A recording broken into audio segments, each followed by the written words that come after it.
Entrevista para Sellarte. Estamos con Alejandro Iglesias Rossi. ¿Te gustaría presentarte? Soy Alejandro Iglesias Rossi, director de la Orquesta de Instrumentos Autóctonos y Nuevas Tecnologías. Esta es la sede. Director de la Maestría en Creación Musical, Nuevas Tecnologías y Artes Tradicionales y coordinador de la licenciatura en Música Autóctona, Clásica y Popular de América, así como director del Centro de Etnomusicología y Creación en Artes Tradicionales y de Vanguardia, todo de la Universidad Nacional de 3 de Febrero. Buenísimo. ¿Nos podrías contar dónde estamos?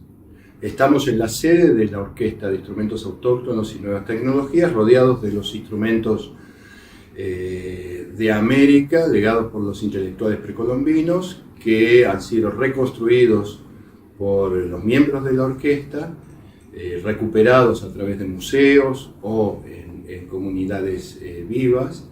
Y en este mismo lugar está el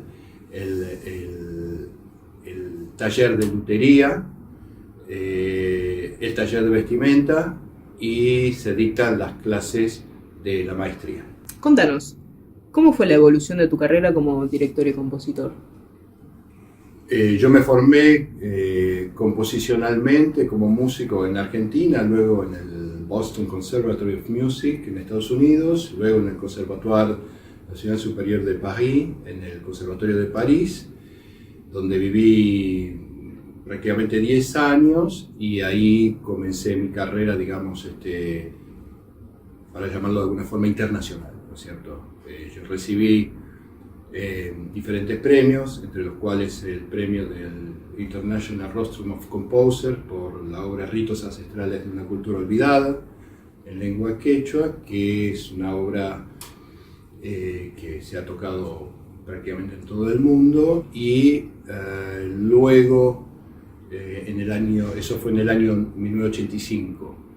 En el año 1996 recibí el premio del International Rostrum of Electroacoustic Music, es decir, por una obra electroacústica mía que tiene por nombre Angelus. En el año 2001 entré a la universidad dando la materia Tecnología Musical. Posteriormente se fundó el Centro de Musicología y Creación, del cual es parte la orquesta. Luego creamos en el año 2006, eso fue en el año 2004, en el año 2006 la maestría, y en el año 2015 la licenciatura. El desarrollo ha sido más bien de un desarrollo personal y solitario, digamos, a partir de la creación de la orquesta, un desarrollo comunitario, en el sentido de que realmente esta orquesta es, yo considero, una herramienta que desde el punto de vista composicional, orquestal, interdisciplinario, pone en práctica todo aquello que yo en las décadas anteriores traté de construir, pero en solitario. En relación a la tecnología y lo electrónico, contanos, ¿cómo integras la tecnología y los elementos electroacústicos en tu trabajo? La tecnología, bueno, mi formación fue en la clase de Pierre Schaeffer, el creador de la musique concrète, en el Conservatorio de París. Ya se había retirado, pero estaba a cargo Guy Rebel, su discípulo, y el título mismo de la carrera que yo hice en el Conservatorio de París, que es Música Electroacústica e Investigación Musical, da un poco el tono de la búsqueda que siempre fue la mía, es decir, la música electroacústica, la tecnología permite dimensiones poéticas desde el punto de vista de lo sonoro que no existían con la música instrumental. Ejemplo, En la música electroacústica uno puede generar ambientes, primero puede generar paneos, puede generar ambientes en los cuales se puede escuchar un sonido acá, uno a 10 metros, uno a 100 metros, y esos sonidos se pueden mover, cosa absolutamente imposible con una orquesta sinfónica, ni que tuviéramos 10 y escenarios gigantescos. La capacidad de transformación que posee, que aparece, se abre desde los albores de la música concreta y luego entrando en la música electroacústica propiamente dicha, hace que nos permite ver como si fuera un microscopio todas las posibilidades de desarrollo musical, poético, simbólico que tiene un sonido. Tomo un ejemplo. Una obra extraordinaria de Riccardo Manolini como Canción de Madera y Agua. Es una obra de 10 minutos hecha pura y exclusivamente con la caída de una gota de agua y la ruptura de una rama. A partir de eso él crea un ambiente poético, es decir, que nos permite, la música electroacústica nos permite algo único, una paleta sonora extraordinaria.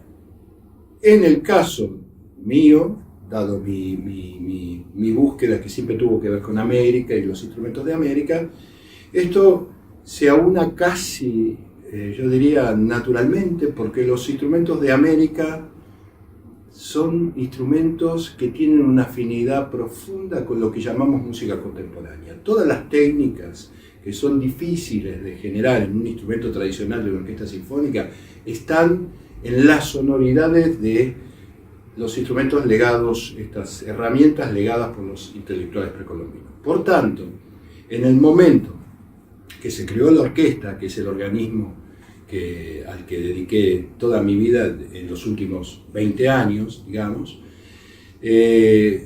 la búsqueda era encontrar esos dos mundos, ese mundo moderno, digamos, de la música electroacústica, y ese mundo antiguo de las sonoridades prehispánicas, precolombinas, en un punto medio que es el alma del compositor contemporáneo latinoamericano, de una forma absolutamente natural.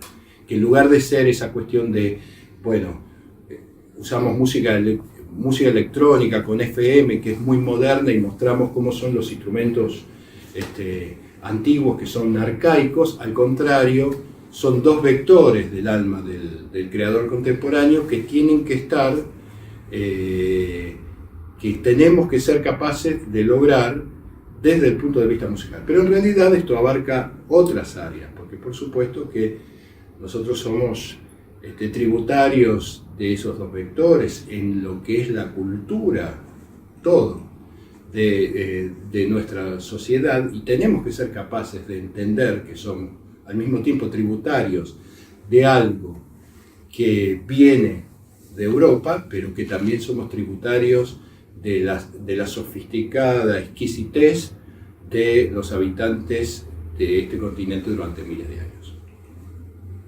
Hablando sobre el documental o el film Sí. que se hizo, contanos, ¿cuál fue la motivación para hacerlo? ¿Y cómo fue la experiencia? En el año 2009 se nos acercó un cineasta, Nacho Garacino, un gran cineasta, quizá mucho más conocido como cineasta de culto, ya que él era el cineasta del programa El Otro Lado de los años 90 con Fabián Poloseski, que realmente son programas de culto. Y él estaba haciendo su primer largometraje, que fue El Túnel de los Huesos. Había escuchado la orquesta y dijo: quiero que la orquesta haga la música. Hicimos la música, pero él, cuando conoce la orquesta, viene a la sede y dice: no, esto solo la música no puede ser, esto da para otra cosa, me interesa que sea otra cosa. Y a partir del año 2009 él empezó a registrar todas las giras de la orquesta.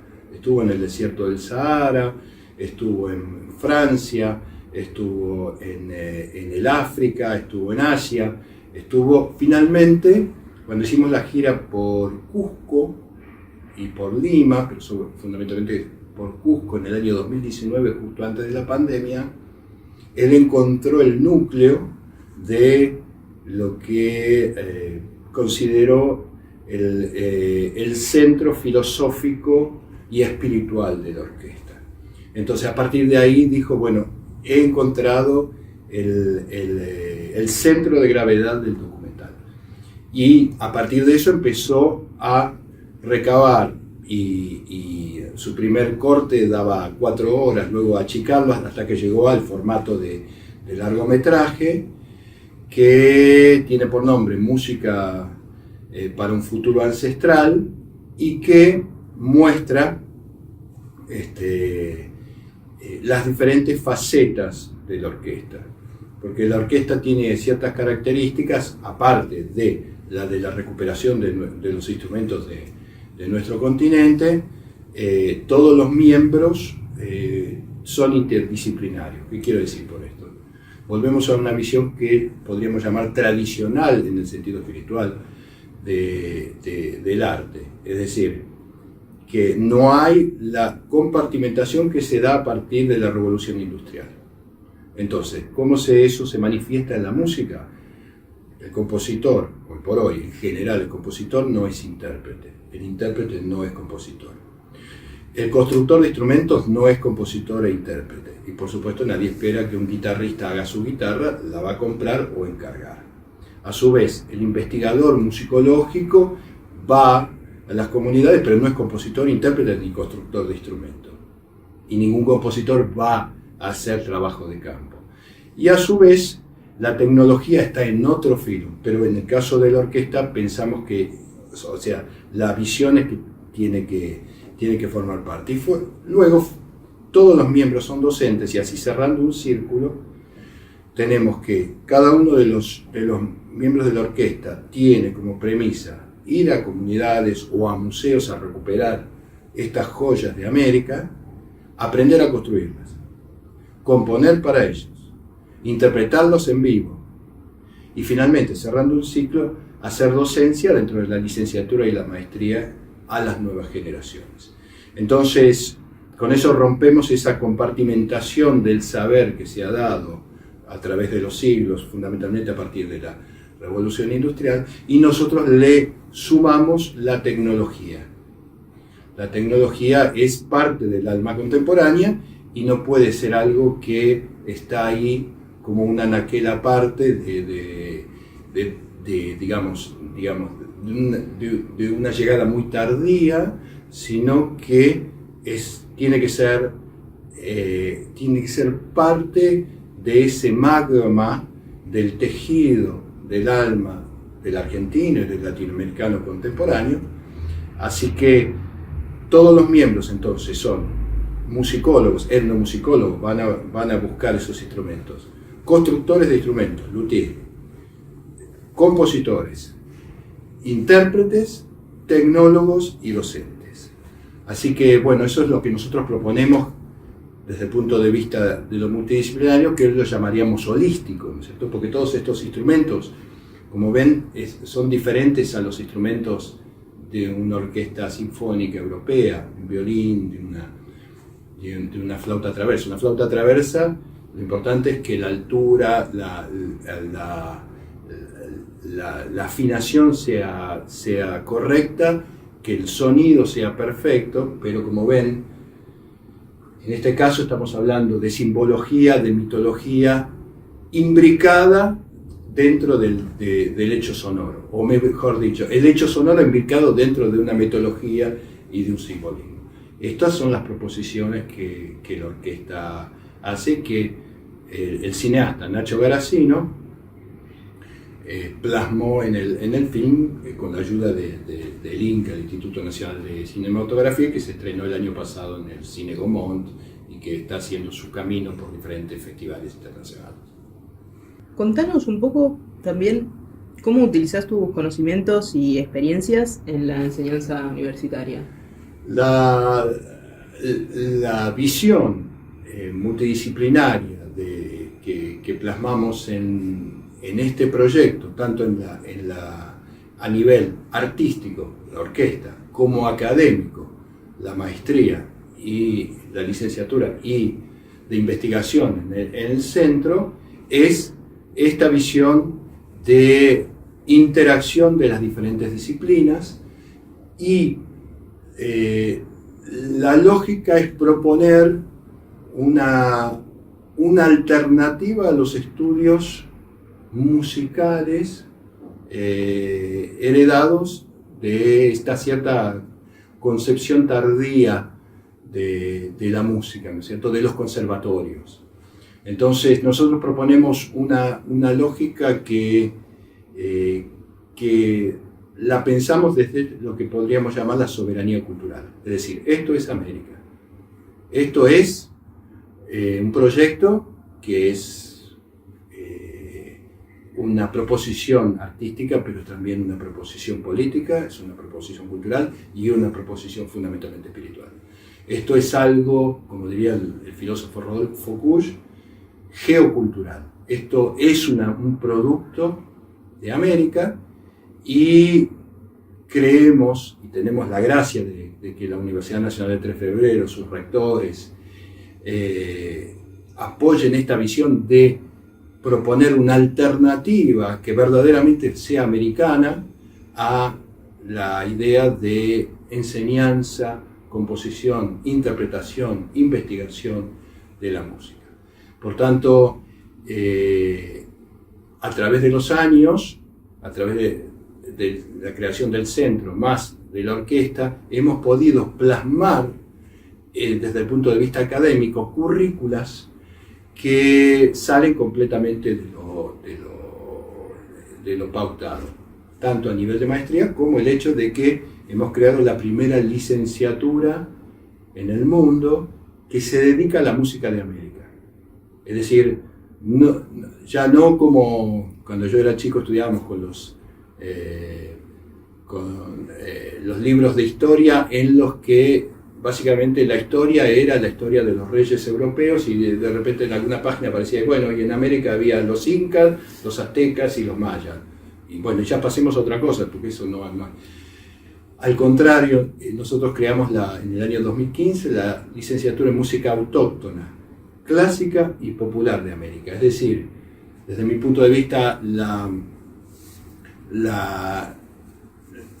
América, desde el punto de vista sonoro, ha creado un corpus per se único y que entrando en él uno puede estudiar absolutamente todo. ¿Por qué? Hay por un lado lo tradicional, lo autóctono, está lo clásico, si uno piensa en compositores como Leo Brouwer, como Silvestre Revueltas, como Villalobos, como Ginastera, eso en el mundo de la música instrumental, pero también podemos poner en Javier Álvarez,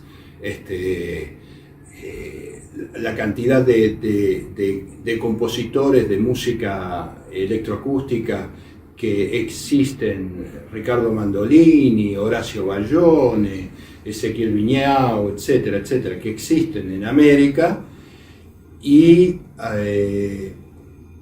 por otro lado tenemos la música popular, que tenemos la música estrictamente popular, pero aquellos también mezclas, síntesis que dieron compositores, creadores como Milton Nascimento, Chico Buarque, Atahualpa Yupanqui, el rock en América, etcétera, etcétera. Entonces, realmente América amerita ser pensado como una entidad propia.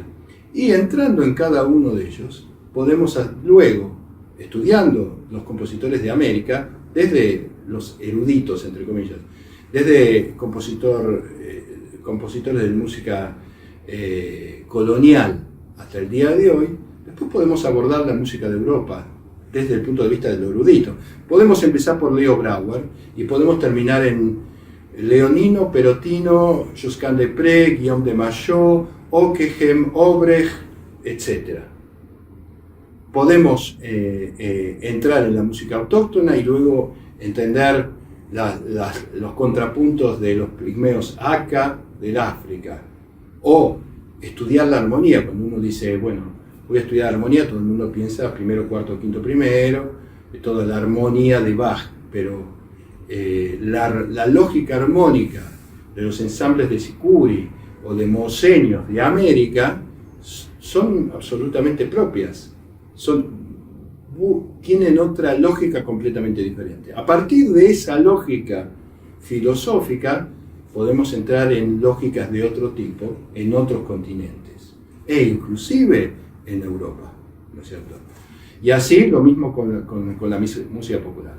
Entonces, nosotros lo que proponemos en este proyecto es una visión alternativa en el que no estemos copiando lo último que aparece de Europa, como si fuera la piedra filosofal, como si fuera aquello que nosotros tenemos que seguir en todo ámbito, sino decir nosotros, como diría Scalabrini Artis, como diría Arturo Jauretche, como diría Rodolfo Kusch, nosotros somos capaces de pensar por nosotros mismos. Y de hecho, el mundo necesita una cosmovisión endógena en momentos de extrema crisis como son los de este momento. Me has dado mucho que pensar.